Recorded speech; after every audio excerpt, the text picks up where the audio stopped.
Hey guys, welcome back to Professional Weekenders YouTube channel. Today we're here at home and today we're going to talk about how we got this flight for free. So stick around, check it out, hit that subscribe button, and let's go.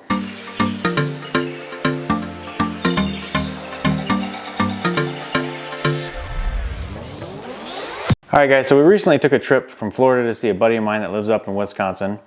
And we booked a flight using Frontier, which is an ultra low-cost carrier that operates a lot of flights throughout the entire continental domestic US, as well as some international destinations. They're really popular here on the East Coast. It's a super cheap and easy way to get to and from Florida in particular, so flights out of Florida are also really affordable. We booked this flight using a Black Friday promotion where they actually had the flight for free, which is a pretty good deal. But what does a free flight from Frontier actually cost? So let's break it down. Here are the numbers. All right, so you can see from the receipt that the flight actually cost $55.32. That's for two people. So really half that's about $26, $27 per person, which is a really good, amazing deal. You can see the discount below that where they actually gave us the flight for free and actually a little bit more. I'm not sure why this is showing greater than the original flight, but I'm not complaining. So our discount was $63.36. You can see the other mandatory fees that they had to tack on. The U.S. transportation tax, that's $1. I'm not really complaining about that. The carrier interface charge is $40. So remember, that's times two, so that's $20 per person. I have heard that you can actually get this charge removed from your cost if you book directly at the airport. So if you walk into the airport, go up to the ticket counter and buy a ticket there, you don't have to pay this fee. So I could have saved $40 there. However, I'm not sure that they would have given me the promo code, which saved me $63 if I booked directly with an agent. So still probably recommend booking online. Next up, for $22.40, you can see the US passenger security fee. So that's basically your 9/11 charge. That's what covers us for the TSA. So that's very important. Make sure those guys get paid. Next, we have the US domestic flight segment tax. That's $19.22. So everyone knows the government's got to take their cut somewhere. And then finally, at $9 a piece, we had the facility charges at both Orlando International Airport as well as Madison, Wisconsin Airport. So got to pay to use those terminals, to use those facilities, and that's where that money goes. In this case, we also booked two checked bags, which is really just one bag to and from, and that cost an additional $76. So really we spent more on a checked bag than I did on a single ticket. And if they would have let me, I could have just bought a ticket for my bag and sat it in the seat next to me.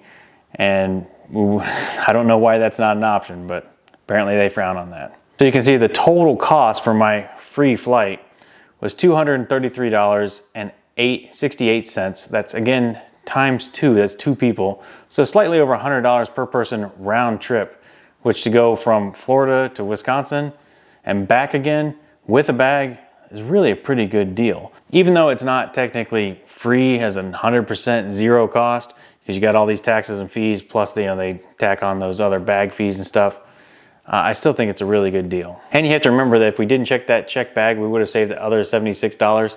And so really our round trip airfare would have been like $75 per person, which is pretty low. So seeing flights that cheap, you have to ask yourself, how does Frontier make money? Well, easy. They do it with a lot of add-ons, and most people aren't paying those base bare fares. I tend to be kind of frugal, so whenever I can fly without a check bag, I definitely don't pay for it. But the way that they are tacking on fees and charges for everyone, they charge you for drinks. They charge you to skip the line at TSA. They charge you if you want to get on the plane first. They charge you if you need to call and get help from a representative.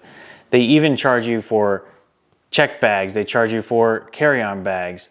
And Frontier is very strict about their carry-on bag policy. There's another ultra low-cost carrier called Spirit that may not be quite as strict, and make sure you stick around because in another video, we're gonna compare Frontier to Spirit and I can show you which one may be the better option for your upcoming flight. Another big way that Frontier makes money over the standard carriers is they actually induce demand. What does that mean? That means that the flights that they run oftentimes are not flights that are catering to the business class. They're flights that would not have existed otherwise unless the tickets were so low that you see a low ticket price like that and you have to buy it. You know, for instance, like this, I've flown this route to Wisconsin. I've flown another route plenty of times back up to Ohio, where I'm from, to visit my family. And I often get tickets for $50, $75, $100 round trip. And to be honest, I probably wouldn't have flown unless those prices were that low. And so because they're able to offer prices that low, they got people like me who are going to buy those tickets. But in comparison to driving, you know, not only does it save a bunch of time, but it's also less expensive. And that's the key, is making sure that the prices can be less than any alternatives. And with that, you're going to get leisure travelers, people like me who are just traveling to see family, and people going on vacations and families. So anyone who's budget conscious is going to be looking at these low-cost options. So what's it like to fly Frontier? Well, it's a no-frills seat in the sky, but you have to remember that seat is moving at 400 miles an hour. So ultimately, what are you paying for? I think it's a pretty good deal. It gets you from where you need to go to where you need to be, and nothing else. With those low costs, you may be wondering too, are they skimping on safety? Well, I can tell you they're not. Flying is still the best, safest way to travel, and it always will be. And that's because it's not really up to Frontier, it's up to the government oversight. They tell you, the FAA, they're watching all of these carriers, whether it's Frontier, whether it's Delta, whether it's United, and they're making sure that they all adhere to the same safety standards and that those airplanes are skyworthy. You don't have to worry about the plane falling out of the sky or the wing falling off, because trust me, they're doing their maintenance on them just like the big boys. Also, I mentioned it's no frills, so you don't get seats that recline, you don't get seats that are even very comfortable, you don't get extra drinks, you don't get any in-flight entertainment. You have to bring all that stuff with you if you want. You can purchase your drinks on the other side of security. Of course, you got to pay that x-ray tax because everything costs more once you pass by that x-ray machine. But yeah, download some movies on your phone from Netflix or Hulu or Disney Plus, whatever your provider is, and bring your own entertainment on the plane, and they can save some money there by not having to pay licensing fees or royalties to Paramount or Disney or whoever. And it's also just less jet fuel because they don't have to carry so much hardware with the seatback entertainment systems. So all that adds up to that lower price. So what do you need to know before you fly Frontier for the first time? I'd say the biggest thing you need to know is know your limits. I'm not talking about what your comfort limits are, but that's important too. I'm talking about what are your luggage limits. First off, each passenger gets one personal item. These personal items are very small. All right, so your personal item is limited to 14 inches by 18 inches by 8 inches deep. And I can tell you they are very strict about this. It has to fit inside one of those little storage containers. Side note on that, Frontier is actually getting sued. There are allegations in a class action lawsuit that those storage containers at the airport are actually smaller than what they list on their website. We'll see how that turns out for them. But my trick to making sure that I don't have any issues when I get on the plane is, this is my carry-on, this is my personal item. This is a North Face bag. It's super rugged, super well built. It's a little bit on the pricier side, around $100, but still not too bad. But this is my bag of choice, and you can see it's very boxy, very square. It happens to fit snugly inside that personal item carry-on limiter. If you want a cheaper option, there's also this bag here. You can pick this up on Amazon. I'll put links in the description below to both of them, but this one is super cheap. We got two of these on Amazon for, I don't know, they were like $15 for two, so like $7 a piece. And that just means that you're never gonna have to worry about getting caught at the last minute boarding your plane with the wrong size bag, because if you do, they're gonna charge you $100 to carry that bag on the plane if it's too large. So get one of these ones that fits perfectly, and then you can just stuff everything you can in here. And once this bag is full, you know that you've reached your limit, and that's gonna help you before you leave the house. Also keep in mind that if you decide to pay for a checked bag, their limit is 40 pounds. And I can tell you what, they are very strict about that as well. If you're over, they're gonna charge you. And I think it's another like $5 per pound, so you really don't wanna be over. And the way that we personally avoid ever being over is we have our own handy dandy portable luggage scale. I can tell you, this thing has paid for itself so many times over. Christine loves to stuff her luggage full, and that she can make, you know the expression, putting 50 pounds of stuff in a 10-pound bag?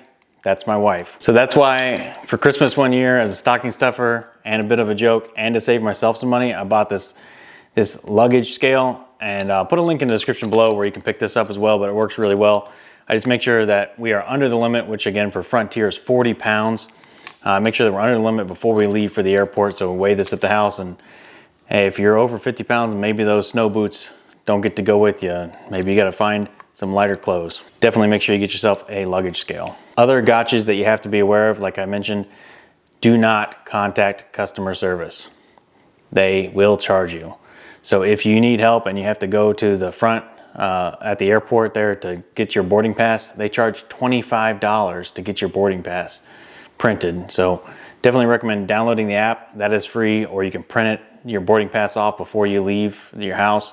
That's also free, but if you show up at the airport and you ask the gate agent to print your boarding pass, likely they'll charge you $25. If you need help checking your bag, they're gonna charge you $25. So again, use the kiosk at the airport, do it yourself. When we went, actually, we ended up with a glitch where the kiosk did not allow us to check our own bag. And so I did have to go up front, and luckily because it was their fault, they did not charge me that $25, but generally you just kind of want to avoid asking for help. I know that sounds terrible, but that's the way these low-cost carriers go. Also, they used to have a phone line you could call and you could talk to a representative or an agent. They used to charge $25 just to talk to somebody. Well, I can tell you what, they got rid of that fee because they got rid of the phone line. You can't call them anymore. Your only options now are you can chat with them online, or you can message them, email, or on WhatsApp. I think that those options are free, but again, you can't ever really talk to a person anymore. They don't allow you to call any longer. And the final thing I would say to be aware of before you book on an ultra low-cost carrier like Frontier is just kind of be aware you may not be able to get the return flight on the day in which you want to come back. These ultra low-cost carriers do offer a very limited number of flights. It's very common for them to only operate each one of these routes maybe once a day, unlike Delta, where you can get a flight 4, 5, 10 times a day between busy places. On Frontier, you're likely to get maybe one flight going each way once a day, or possibly sometimes even less. Sometimes it's only maybe once or twice a week. So you have to be kind of flexible on what days you want to leave and what days you want to return if you want to book those ultra low cost tickets. All right, so just to conclude, is flying Frontier for an ultra low cost or even free price worth it? Well, in my mind, as long as you know what the limitations are, I think it can be a great option and a great way to help save your budget, whether you're on vacation or on a quick leisure trip. However, is Frontier the best ultra low cost carrier? Well, make sure you hit subscribe, because that's exactly what we're going to be covering in our next video as we put Frontier and Spirit head to head to see who is the king of the skies in the ultra low cost carrier option. So make sure you check it out. So that's going to do it for us today, guys. Remember to hit that subscribe button. We really appreciate it. Really help us out. With that being said, we're out of here, and we'll see you next weekend.